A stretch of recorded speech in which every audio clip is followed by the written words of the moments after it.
بسم اللہ الرحمن الرحیم۔ السلام علیکم ویورز، کیسے ہیں آپ لوگ؟ اچھے ہوں گے ویورز۔ چینل کو لائک سبسکرائب ضرور کیجئے اور ویڈیو کو آخر تک سنیے، کیونکہ آج کی جو ویڈیو ہے بڑی محنت سے تیار کی ہے اور معاملہ وہیں سے شروع کرتا ہوں جو کل بات ہو رہی تھی کہ جو پاکستان کی مسلح افواج اور پاکستان کی جو سیاسی حکومت ہے اس کے درمیان جو معاملات چل رہے ہیں، اور وہ معاملات اتنے نازک ہیں کہ ہر فورم پہ ان پہ بات نہیں ہو سکتی،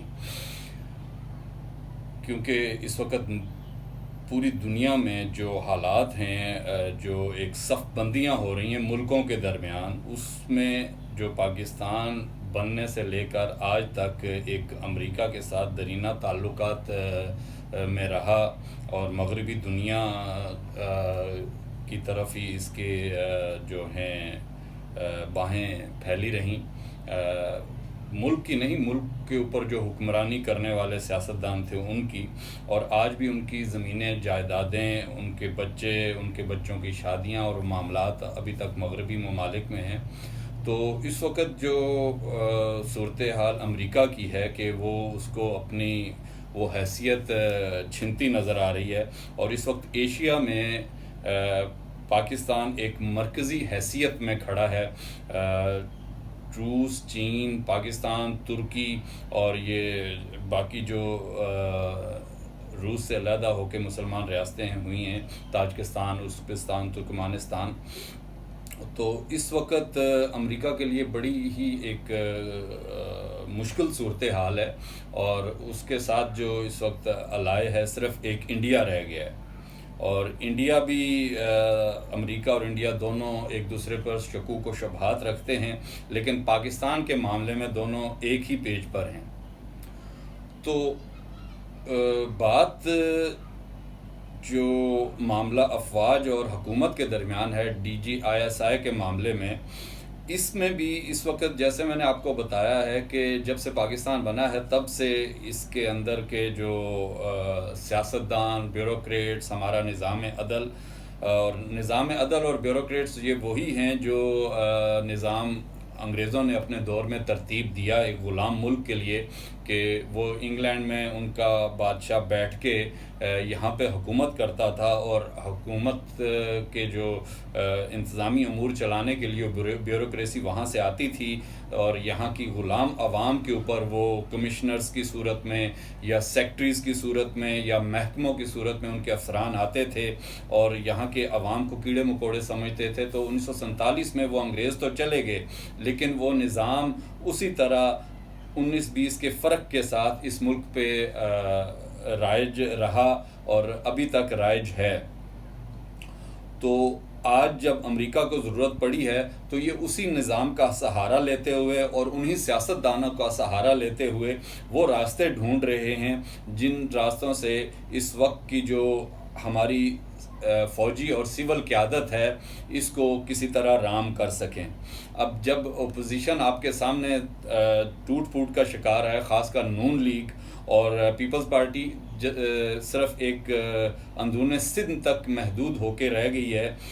تو اس صورتحال میں انہوں نے ایک بڑا حملہ جو کیا ہے اپنے حواریوں کے ساتھ، جو یہ ایک غلط فہمی پیدا کرنے کی کوشش کی گئی ہے۔ تو میری گزشتہ ویڈیوز میں بھی آپ لوگ دیکھیں، میں نے آپ کو عرض یہی کیا تھا کہ اس معاملے کا ان لوگوں کی خواہشوں کے مطابق کچھ نہیں ہونا، اور سب کچھ انشاءاللہ بالکل نارمل ہوگا، نہ حکومت کی طرف سے کوئی اس میں رکاوٹ آئے گی، نہ فوج کی طرف سے۔ لیکن فوج اور حکومت کے درمیان جو سیکنڈ لیئر ہے سیاسی یا بیوروکریسی کی، کیونکہ جو فرسٹ لیئر ہے یعنی کہ حکمران خود، جس میں جنرل باجوہ صاحب ہیں، عمران خان صاحب ہیں، DGISI ہیں، چاروں کور کمانڈرز ہیں، یا عمران خان صاحب کے ساتھ کوئی 15 سے 20 ایسے لوگ جو ان کے درینہ ساتھی بھی ہیں اور محب وطن بھی ہیں، یہ لوگ بہت تھوڑی تعداد میں ہیں لیکن بڑے کمیٹڈ ہیں۔ تو سیکنڈ لیئر میں جو بیوروکریسی ہے اور جو نظام عدل ہے، کیونکہ میں بارہا ویڈیوز میں بتا چکا ہوں آپ کو کہ یہ ان کے مقدمے چاہے وہ زرداری صاحب کے ہوں، چاہے نواز شریف کے ہوں، چاہے مریم کے ہوں، ان مقدموں میں سے قطعی کچھ نہیں نکل سکتا۔ یہاں ججز کو بھی اچھی طرح معلوم ہے اور بیوروکریٹس کو بھی معلوم ہے کہ یہ سب ہی ایک دوسرے کے لیے ہیں۔ معذرت کے ساتھ میں ایک چھوٹی سی مثال دینا چاہوں گا۔ پچھلے 2-3 دن پہلے پرویز ملک صاحب، اللہ ان کو اپنے جوار رحمت میں جگہ دے، تو ان کی فوتگی کی اطلاع اسلام آباد میں عدالت میں جب ہوئی تو اس وقت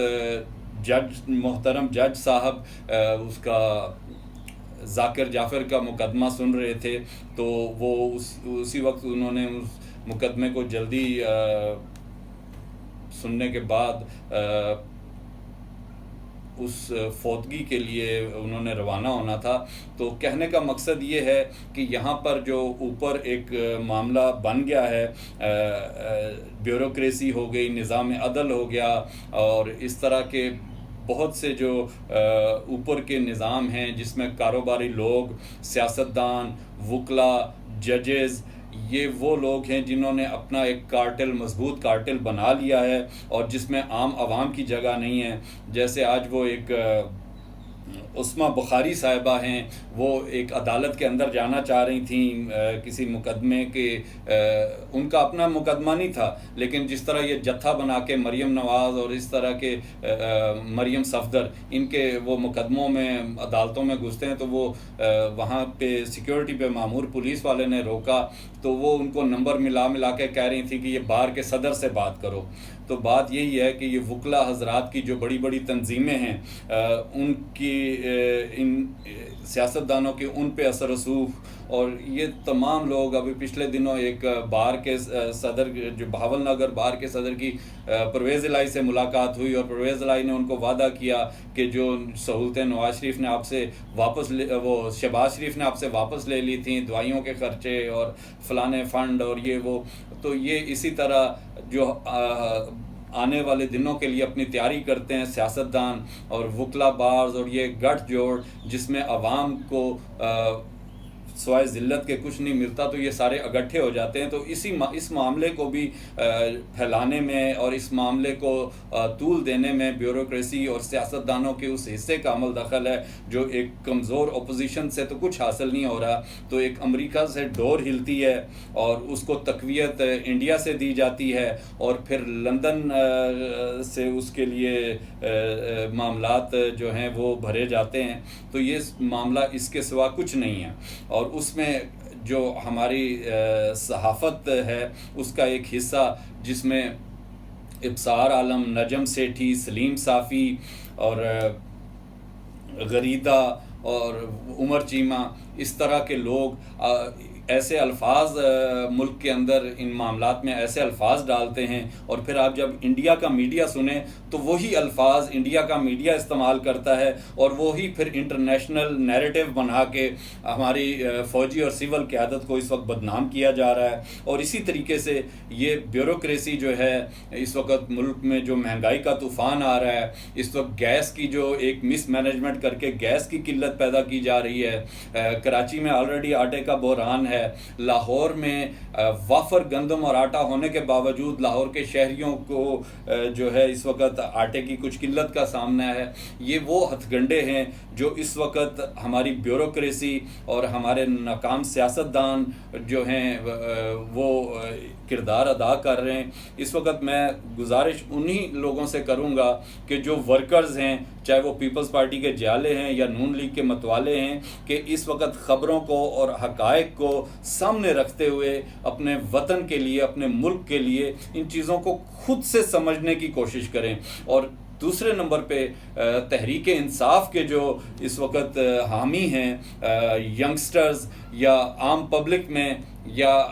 سیاست سے ہٹ کے بھی حامی ہیں، ان کو بھی اس وقت لان تان یا گالی گلوچ کی زبان کے بجائے معاملات کو ایکسپلین کریں۔ جس طرح ایک خان صاحب کی ایک کوشش ہے مذہبی معاملے میں، اس کو بھی اگر ٹھنڈے دل سے دیکھا اور سنا جائے تو اس سے بہترین بات ایک مسلمان کے لیے کچھ نہیں ہوگی کہ جیسے مغربی ممالک میں جو توہین رسالت کے معاملات ہوتے ہیں، ان معاملات کو نمٹنے کے لیے اس وقت پرائم منسٹر منسٹر جو پلان کر رہے ہیں کہ ایسے اسلامی اور مذہبی اسکالرز ہوں کہ جو دلائل کے ساتھ ان چیزوں کا مقابلہ کریں، بجائے اس کے کہ نکل کے اپنے ملک کے اندر توڑ پھوڑ اور قتل و غارت کا بازار گرم کریں۔ جو پچھلے دنوں کچھ ہوا اس میں کوئی بھی محب وطن یا اسلام کا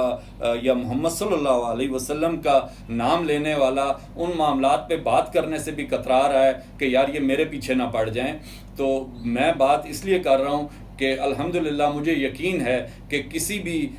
جو ناموس رسالت پہ قربان ہونے والا جو ہے، میرا ایمان اس سے کم نہیں ہے، لیکن بات دلائل کے ساتھ جو عام فہم سمجھ میں آئے کہ آپ اگلے کو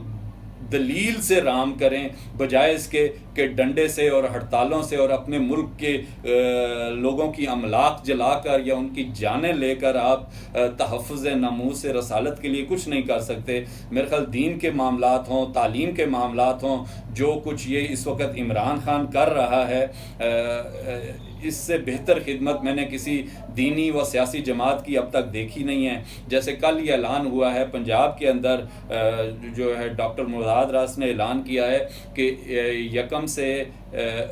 پہلی کلاس سے 5ویں تک ناظرہ قرآن لازم ہے، اور دوسرے مرحلے میں 6ٹھی سے 12ویں تک قرآن ترجمے کے ساتھ لازمی قرار دینا ہے۔ تو اور اس کے علاوہ جو انہوں نے دینی معاملات میں اس طرح کے اسکالرز کے لیے جو کاوشیں کر رہے ہیں آج تک، چاہے وہ جماعت اسلامی ہو، چاہے وہ اپنا ڈیزل والے